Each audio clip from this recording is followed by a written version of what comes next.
ನಮಸ್ಕಾರ.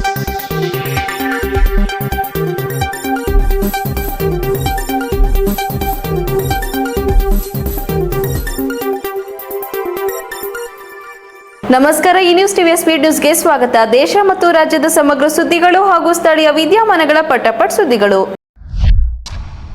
ಉಡುಪಿ ಜಿಲ್ಲೆಯ ತ್ರಾಸಿ ಬೀಚ್ ಸಮೀಪ ಪ್ರವಾಸಿಗರಿದ್ದ ಬಸ್ ಟ್ರಕ್ಗೆ ಡಿಕ್ಕಿ ಹೊಡೆದು ಇಬ್ಬರು ವಿದ್ಯಾರ್ಥಿಗಳು ಸಾವನ್ನಪ್ಪಿದ್ದು ಹಲವರು ಗಂಭೀರವಾಗಿ ಗಾಯಗೊಂಡಿದ್ದಾರೆ. ಬೇಸಿಗೆ ರಜೆಯಲ್ಲಿ ಊರೆಲ್ಲ ಸುತ್ತುವಂತ ಕರಾವಳಿ ಕಡೆ ಪ್ರವಾಸ ಕೈಗೊಂಡಿದ್ದ ವಿದ್ಯಾರ್ಥಿಗೆ ಯಮನ ದರ್ಶನವಾಗಿದೆ. ಜಿಲ್ಲೆಯ ಬೈಂದೂರು ತಾಲೂಕಿನ ತ್ರಾಸಿ ಬೀಚ್ ಬಳಿಯ ರಾಷ್ಟ್ರೀಯ ಹೆದ್ದಾರಿಯಲ್ಲಿ ಇಂದು ಮಧ್ಯಾಹ್ನ ಭೀಕರ ರಸ್ತೆ ಅಪಘಾತ ಸಂಭವಿಸಿದೆ. ಪ್ರವಾಸಿಗರಿದ್ದ ಬಸ್ ರಸ್ತೆ ಬದಿಯಲ್ಲಿ ನಿಂತಿದ್ದ ಟ್ರಕ್ಗೆ ಅತಿ ವೇಗವಾಗಿ ಡಿಕ್ಕಿ ಹೊಡೆದ ಪರಿಣಾಮ ಇಬ್ಬರು ವಿದ್ಯಾರ್ಥಿಗಳು ಸಾವನ್ನಪ್ಪಿದ್ದು ಹಲವರು ಗಂಭೀರವಾಗಿ ಗಾಯಗೊಂಡಿದ್ದಾರೆ. ಶಿವಮೊಗ್ಗದ ಶಂಕರಘಟ್ಟದ ರಂಭಾಪುರಿ ಕಾಲೇಜಿನ ಬಿಕಾಂ ವಿದ್ಯಾರ್ಥಿಗಳು ಕರಾವಳಿ ಭಾಗಕ್ಕೆ ಪ್ರವಾಸಕ್ಕೆ ಬಂದಿದ್ದರು.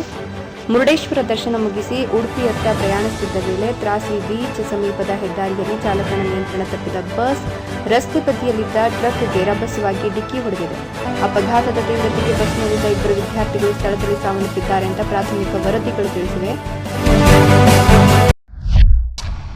ಉತ್ತರ ಪ್ರದೇಶದ ಕಾಸ್ಗಂಜ್ನಲ್ಲಿ ನಿಯಂತ್ರಣ ತಪ್ಪಿದ ಟ್ರ್ಯಾಕ್ಟರ್ ಟ್ರಾಲಿ ಸೈಕಲ್ ಸವಾರನ ಮೇಲೆ ಹರಿದು ಸ್ಥಳದಲ್ಲೇ ಸಾವನ್ನಪ್ಪಿರುವ ಘಟನೆ ನಡೆದಿದೆ. ಉತ್ತರ ಪ್ರದೇಶದ ಕಾಸ್ಗಂಜ್ನಲ್ಲಿ ಬೆಚ್ಚಿ ಬೀಳಿಸುವ ಆಘಾತವೊಂದು ನಡೆದಿದೆ. ವೇಗವಾಗಿ ಬಂದ ಮರಳು ತುಂಬಿದ ಟ್ರ್ಯಾಕ್ಟರ್ ಟ್ರಾಲಿಯೊಂದು ಚಾಲಕನ ನಿಯಂತ್ರಣ ತಪ್ಪಿ ರಸ್ತೆಯ ಬದಿಯಲ್ಲಿದ್ದ ಸೈಕಲ್ ಸವಾರನ ಮೇಲೆ ಹರಿದಿದೆ. ಅಪಘಾತದ ತೀವ್ರತೆಗೆ ಸೈಕಲ್ ಸವಾರ ಸ್ಥಳದಲ್ಲೇ ಸಾವನ್ನಪ್ಪಿದ್ದು ಟ್ರ್ಯಾಕ್ಟರ್ ಅಷ್ಟಕ್ಕೆ ನಿಲ್ಲದೆ ಪಕ್ಕದಲ್ಲಿ ನಿಲ್ಲಿಸಿದ್ದ 2 ಕಾರುಗಳಿಗೂ ಡಿಕ್ಕಿ ಹೊಡೆದಿದೆ. ರಾಯಚೂರಿನಲ್ಲಿ ಉದ್ಯೋಗ ಖಾತ್ರಿ ಕೇಳಿಸದ ವೇಳೆ ಬಿಸಿಲ ಬೇಗೆಗೆ ಕಾರ್ಮಿಕನೊಬ್ಬ ಸಾವನ್ನಪ್ಪಿದ ಆರೋಪ ಕೇಳಿ ಬಂದಿದ್ದು ಮೂಲಭೂತ ಸೌಲಭ್ಯಗಳ ಕೊರತೆ ಬಯಲಾಗಿದೆ. ರಾಯಚೂರು ಯಾಪಲದಿನ್ನಿ ಪಂಚಾಯತ್ ವ್ಯಾಪ್ತಿಯಲ್ಲಿ ಉದ್ಯೋಗ ಖಾತ್ರಿ ಕೆಲಸ ಮಾಡುವಾಗ ಬಿಸಿಲ ಬೇಗೆಗೆ ಕಾರ್ಮಿಕ ಹುಸೇನಪ್ಪ ಸಾವನ್ನಪ್ಪಿದ್ದಾರೆ ಅಂತ ಆತನ ಕುಟುಂಬಸ್ಥರು ಹೇಳ್ತಿದ್ದಾರೆ. ಇನ್ನು ಈ ಒಂದು ವಿಚಾರಕ್ಕೆ ಸಂಬಂಧಪಟ್ಟಂತೆ ಖಾಸಗಿ ಸುದ್ದಿ ವಾಹಿನಿ ರಿಯಾಲಿಟಿ ಚೆಕ್ನಲ್ಲಿ ಕೆಲಸದ ಸ್ಥಳದಲ್ಲಿ ಕುಡಿಯುವ ನೀರು ಮತ್ತು ನೆರಳಿನ ವ್ಯವಸ್ಥೆ ಇಲ್ಲದೆ ಇರೋದು ಬಯಲಾಗಿದ್ದು ಅಧಿಕಾರಿಗಳ ನಿರ್ಲಕ್ಷ್ಯದ ವಿರುದ್ಧ ಮೃತನ ಕುಟುಂಬ ಮತ್ತು ರೈತ ಸಂಘಟನೆಗಳು ಸೂಕ್ತ ಪರಿಹಾರಕ್ಕಾಗಿ ಆಗ್ರಹಿಸಿದೆ. ಪಶ್ಚಿಮ ಬಂಗಾಳದ ಅಸನ್ಸೋಲ್ನಲ್ಲಿ ಕಾರೊಂದು ಜನರ ಗುಂಪಿನೊಳಗೆ ನುಗ್ಗಲು ಯತ್ನಿಸಿದ ಪರಿಣಾಮ ಆಕ್ರೋಶಗೊಂಡ ಸಾರ್ವಜನಿಕರು ಕಾರಿನ ಮೇಲೆ ದಾಳಿ ನಡೆಸಿದ ಘಟನೆ ನಡೆದಿದೆ.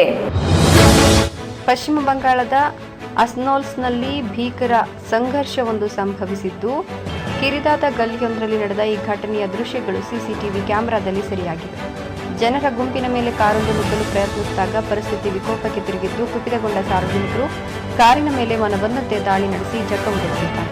ಕಾರಿನ ಗಾಜುಗಳನ್ನು ಕಲ್ಲು ಮತ್ತು ದೊಣ್ಣೆಗಳಿಂದ ಹೊಡೆದು ಪುಡಿ ಪುಡಿ ಮಾಡುತ್ತಿರುವುದು ವಿಡಿಯೋದಲ್ಲಿ ಸೆರೆಯಾಗಿದೆ. ಸದ್ಯ ಈ ವಿಡಿಯೋ ಸಾಮಾಜಿಕ ಜಾಲತಾಣಗಳಲ್ಲಿ ವ್ಯಾಪಕವಾಗಿ ಹರಡುತ್ತಿದೆ. 1200 ರೂಪಾಯಿ ಹಣಕ್ಕಾಗಿ ದಿನಸಿ ಅಂಗಡಿ ಮಾಲೀಕ ಮಹಿಳೆಯ ಮೇಲೆ ಹಲ್ಲೆ ನಡೆಸಿದ ವಿಡಿಯೋ ಸಾಮಾಜಿಕ ಜಾಲತಾಣಗಳಲ್ಲಿ ವೈರಲ್ ಆಗಿದೆ. ದಿನಸಿ ಅಂಗಡಿ ಮಾಲೀಕರೊಬ್ಬರು 1200 ರೂಪಾಯಿ ಹಣಕ್ಕಾಗಿ ಮಹಿಳೆಯ ಕಪಾಲಕ್ಕೆ ಹೊಡೆದಿರುವ ವಿಡಿಯೋ ವೈರಲ್ ಆಗಿದೆ.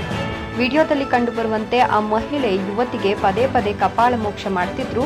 ದಿನಸಿ ಅಂಗಡಿ ಕೌಂಟರ್ನಲ್ಲಿ ಕುಳಿತ ವ್ಯಕ್ತಿ ತನಗೇನು ಗೊತ್ತಿಲ್ಲ ಎಂಬಂತೆಯೇ ಇದ್ರು. ಹಲ್ಲೆಗೊಳಗಾದ ಯುವತಿಯು ಪ್ರತಿರೋಧವನ್ನು ತೋರದೆ ಸುಮ್ಮನೆ ಹೊಡೆತಗಳನ್ನು ತಿನ್ನುತ್ತಾ ನಿಂತಿರೋದ್ರ ಬಗ್ಗೆಯೂ ಕೂಡ ಬೇಸರ ವ್ಯಕ್ತವಾಗಿದೆ. ಇನ್ನು ಈ ಒಂದು ವಿಡಿಯೋವನ್ನ ಸದ್ಯ ಇಂಟರ್ನೆಟ್ನಲ್ಲಿ ಹಂಚಿಕೊಳ್ಳಲಾಗಿದ್ದು ಭಾರಿ ಸದ್ದು ಮಾಡುತ್ತಿದೆ. ಪಶ್ಚಿಮ ಬಂಗಾಳದಲ್ಲಿ ಮತದಾನದ ವೇಳೆ ಬಿಜೆಪಿ ಏಜೆಂಟ್ ಮೇಲೆ ದಾಳಿ ನಡೆದಿದ್ದು ತೃಣಮೂಲ ಕಾಂಗ್ರೆಸ್ ಕಾರ್ಯಕರ್ತರ ವಿರುದ್ಧ ಆರೋಪ ಕೇಳಿ ಬಂದಿದೆ. ಬಂಗಾಳದ ಅಂತಿಮ ಸಮರದಲ್ಲಿ ಮತದಾನದ ಮೊದಲ ಗಂಟೆಗಳಲ್ಲಿ ರಕ್ತಪಾತ ನಡೆದಿದೆ. ನಾಡಿಯಾ ಜಿಲ್ಲೆಯ ಚಪ್ರಾದಲ್ಲಿ ಬಿಜೆಪಿ ಏಜೆಂಟ್ ಮೊಷರಫ್ ಮಿರ್ ಮೇಲೆ ತೃಣಮೂಲ ಕಾಂಗ್ರೆಸ್ ಕಾರ್ಯಕರ್ತರು ಮಾರಣಾಂತಿಕ ಹಲ್ಲೆ ನಡೆಸಿದ್ದಾರೆ ಎಂಬ ಗಂಭೀರ ಆರೋಪ ಕೇಳಿಬಂದಿದೆ. ಬಂದೂಕು ಮತ್ತು ಕಬ್ಬಿಣದ ರಾಡ್ಗಳಿಂದ ಹಲ್ಲೆ ನಡೆಸಲಾಗಿದ್ದು ಗಾಯಾಳುವನ್ನು ಆಸ್ಪತ್ರೆಗೆ ದಾಖಲಿಸಲಾಗಿದೆ. ಬಿಜೆಪಿ ಅಭ್ಯರ್ಥಿ ಸೈಕತ್ ಸರ್ಕಾರ್ ಈ ಕೃತ್ಯವನ್ನು ತೀವ್ರವಾಗಿ ಖಂಡಿಸಿದ್ದಾರೆ.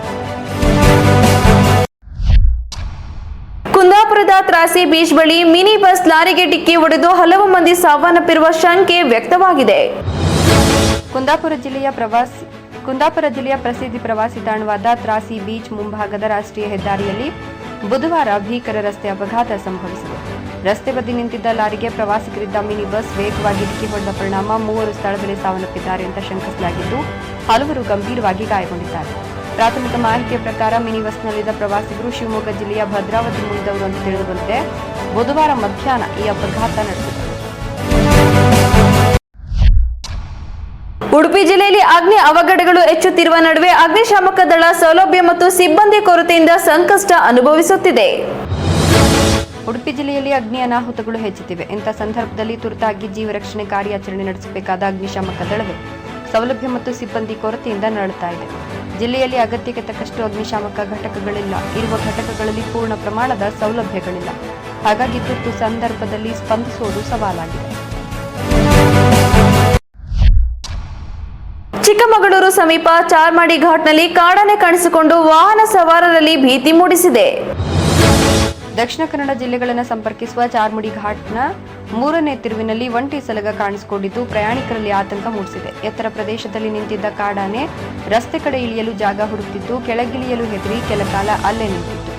ಬೀಳುವ ಭೀತಿಯಿಂದ ಸುರಕ್ಷಿತ ದಾರಿ ಹುಡುಕಿದ್ದ ಸಲಗವನ್ನ ಕಂಡು ವಾಹನ ಸವಾರರು ಭಯಗೊಂಡು ತಮ್ಮ ವಾಹನಗಳನ್ನು ನಿಲ್ಲಿಸಿದರು. ಘಟನಾ ಸ್ಥಳದಲ್ಲಿ ಮೊಬೈಲ್ ನೆಟ್ವರ್ಕ್ ಸಮಸ್ಯೆಯಿಂದ ಅರಣ್ಯ ಇಲಾಖೆ ಅಥವಾ ಸಂಬಂಧಪಟ್ಟವರಿಗೆ ಮಾಹಿತಿ ನೀಡಲು ಪ್ರವಾಸಿಗರು ಪರದಾಡಿದರು.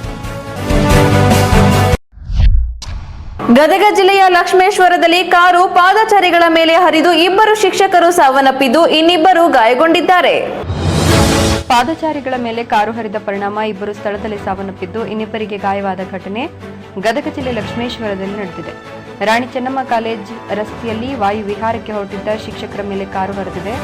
ಅದರಲ್ಲಿ 53 ವರ್ಷದ ಅಶೋಕ ಸೆರವಿ ಮತ್ತು 57 ವರ್ಷದ ಶಿವಾನಂದ ಹುಲಕೋಟಿ ಎಂಬ ಶಿಕ್ಷಕರು ಸ್ಥಳದಲ್ಲಿ ಮೃತಪಟ್ಟಿದ್ದಾರೆ. ಮೃತರು ಹಾಗೂ ಗಾಯಾಳು ಈ 4 ಜನ ಶಿಕ್ಷಕರು ಒಟ್ಟಾಗಿ ವಾಯು ವಿಹಾರಕ್ಕೆ ಹೋಗುತ್ತಿದ್ದು, ಅದರಲ್ಲಿ ಮೃತ ಶಿಕ್ಷಕ ಅಶೋಕ್ ಸರ್ವಿ ಎನ್ನುವರು ಇಂದು ಗದಗ್ನಲ್ಲಿ ಅತಿಗುಂದ ತಾಂಡ ಸರ್ಕಾರಿ ಶಾಲೆಯ ಶಿಕ್ಷಕರಾಗಿ ಕಾರ್ಯನಿರ್ವಹಿಸಿದರು. ಈ ನ್ಯೂಸ್ ಟಿವಿಯ ಸ್ಪೀಡ್ ನ್ಯೂಸ್ ಜೊತೆಗೆ ತಪ್ಪದೆ ವೀಕ್ಷಿಸಿ. ಈ ನ್ಯೂಸ್ ಟಿವಿಯ ಮುಖ್ಯ ಸಂಚಿಕೆ ರಾತ್ರಿ 8:30ಕ್ಕೆ.